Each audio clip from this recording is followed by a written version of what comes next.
My name is Seithel, and I just want to share with you how God's worked through my life.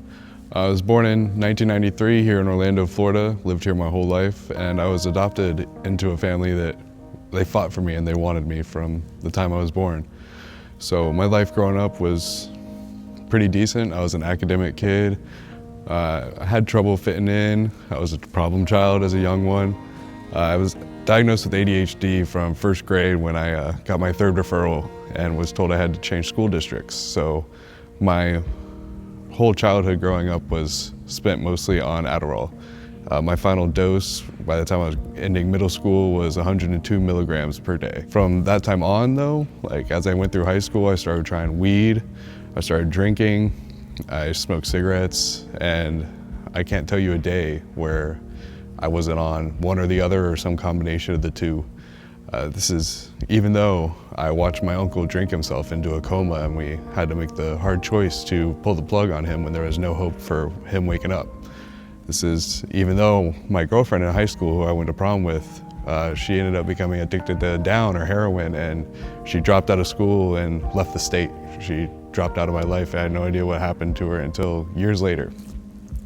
So I'd seen what drugs and alcohol do to people's lives, and I still chose to go down that path.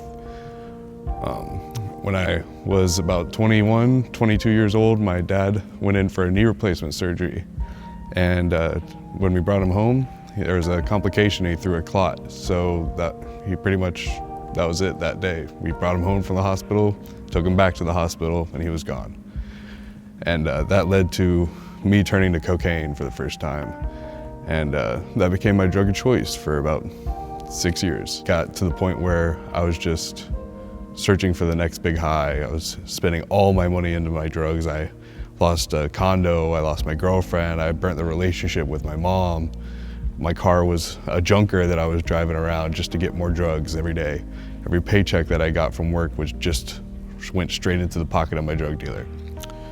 And this led to a few accidents. I was arrested multiple times, twice for warrants for trying to dodge out on the police, and a few times for possession of drugs. Gotten a lot of free passes in that too.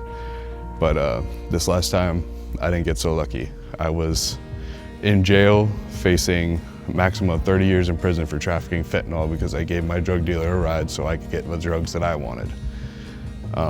Sat there for a few months, finally got a hold of my mom. She told me she couldn't and wouldn't help me this time. She said the only hope I had was to pray. And that coming from a woman who had never brought church into my life as a child, that really stuck to me, and I won't forget it to this day. So for the first heartfelt time in jail, I cried out to God, and I just said, whatever you've got for me, Lord, I need your help. I can't do this on my own anymore. I don't want to do this, and I know if I get out, I'll just go right back to doing the same thing I was doing before and end up right back in here. One day I was reading a book that I got from the chaplain in jail, Chaplain Doug Foley actually, and there was a bookmark in it. It said Inside Out Jail Ministries, and there's an internal jail mail system where you could write to them and they'll help find a program for you to be able to have an exit strategy so that you don't come back. And that's how I found out about Freeway Ministries. I ended up talking to Josh Pruitt. He's my house leader here in Orlando, and I was accepted, but I had no idea when I was going to get out of jail. I had already been sitting there for 6 months at that time, and everything just kept getting pushed back. I had seen my attorney once. He went on vacation, came back, hadn't heard anything. The bail project came to see me out of the blue. They told me, even though I was at the $10,000 limit that they would cover, they said they were going to bond me out and cover it for free.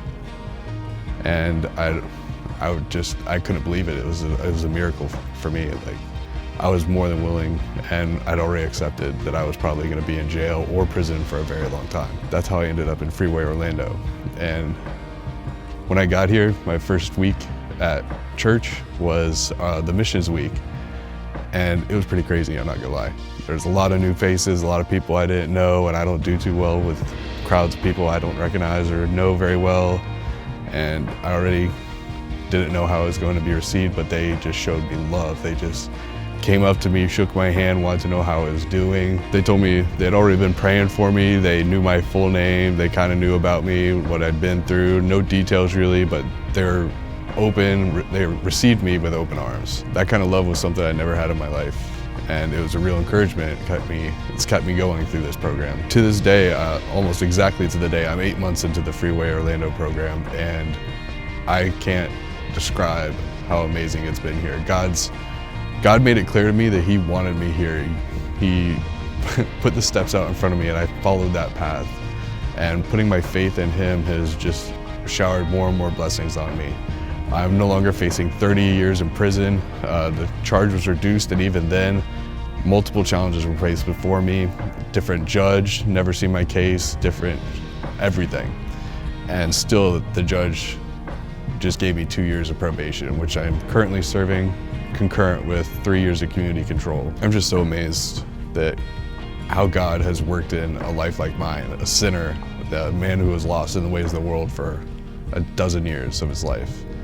And I'm just so grateful for that. And I hope that my message can bring that hope to other people as well.